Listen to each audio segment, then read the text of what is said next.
Okay, looking back at our notes, guys, you'll see I just wrote everything down like this. Go ahead and pause it if you would. Write this down because I'm going to move on pretty quick. Notice again, I just labeled things like all x such that included point does not include point, right? Oh, and this U, I forgot to attention that. That stands for or. Okay. All right, there we go. 3, 2, 1, moving on. Boom. Let's look at this one right here. So we're going to talk about domain. Notice I already started the set builder notation as I was going through this. Okay, if you look at this, talking about just the x direction, this is going forever left, forever right. So this is going to be all x such that x is an element of the real numbers, right? Now my range, let's go down here. This is the bottom. That's the y value of -6. So my range is going to be all y such that y is what? Is y greater than or less than? It's greater than, and not only greater than, it can equal it, greater than or equal to -6. Boom, that's the range. If I want to do interval notation, okay, what am I going to do? Well, if it's all real numbers, that's just -infinity to infinity and beyond, right, Buzz Lightyear? My range, though, has a starting point. That starting point is on the left of the number line, right? Or I guess on this side. Sorry, I have a mirrored video right here, which is why I get my left and right wrong all the time on these videos. But I start over here at, or really down here at -6, and then I'm going up forever. So that would be -6 on the left with, right, that bracket because we include -6, and then it's going to go all the way up to infinity because it's going up forever. That's interval notation. All right, we're going to follow along with a couple slides. Let's take a look. All right, it says select all the correct stuff. So we see again, this is another one with x, where x is going forever left and right. So it's going to be all x such that x is an element of the real numbers. That's one I see right there. That looks good. Is there another one that says that?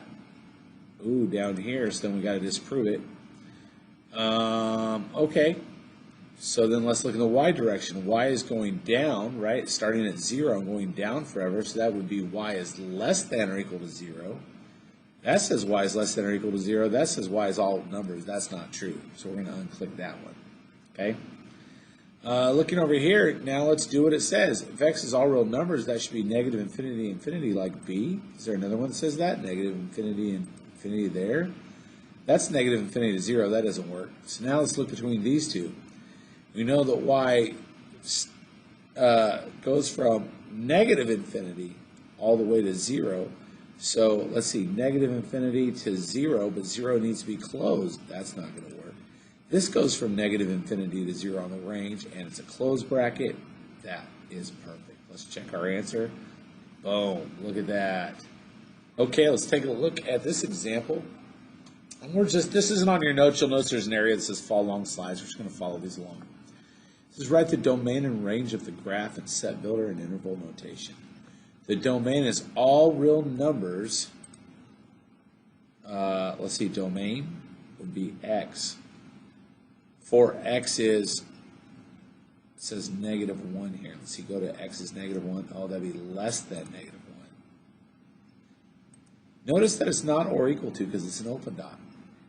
Or, we have a closed dot at 0. That would be greater than or equal to because it's a closed dot. Boom. If I were to write that in set notation, it would be x such that x is less than -1 or x is greater than or equal to 0. If I were to write this in interval notation, it would be -infinity to -1. At -1, I would have a parenthesis because it doesn't include that point. But then I'm going to have from 0, the square bracket, right? The bracket because it includes 0 all the way to infinity, which is still going to be a parenthesis because you can't put a point on infinity. Just saying. Now let's look at the range. We're looking at -1. So -1 right here.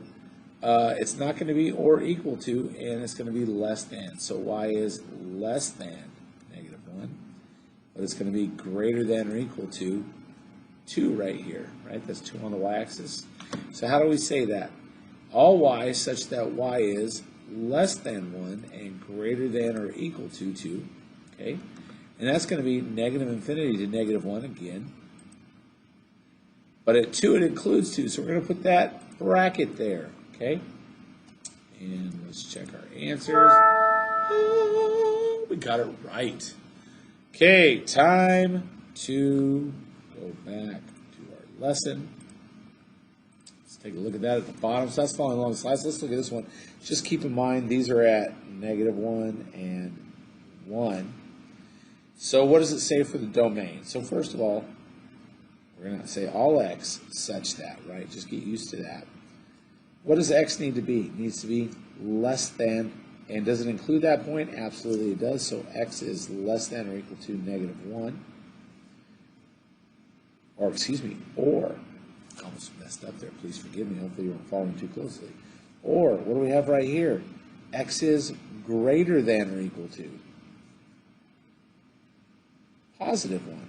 Now we close bracket. Woo! Almost messed up big time.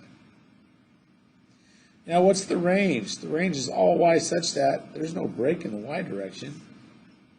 Y is an element of the real numbers because it's all possible y, right? If I were to look at this in interval notation, so that's set builder, right? In interval notation, what are we going to have here? Well, we're going to have -infinity all the way up to -1, and it includes that point, and then we're going to have or +1 all the way up to infinity, okay? And then for my range, I'm just going to have -infinity to infinity and beyond. I'm sorry, I hear it in my head all the time. All right, guys, I know that seems like a lot, but if you'll just practice it, it really looks harder than it is. You'll get used to it as you go. We're going to do some practice with it. With that said, peace out.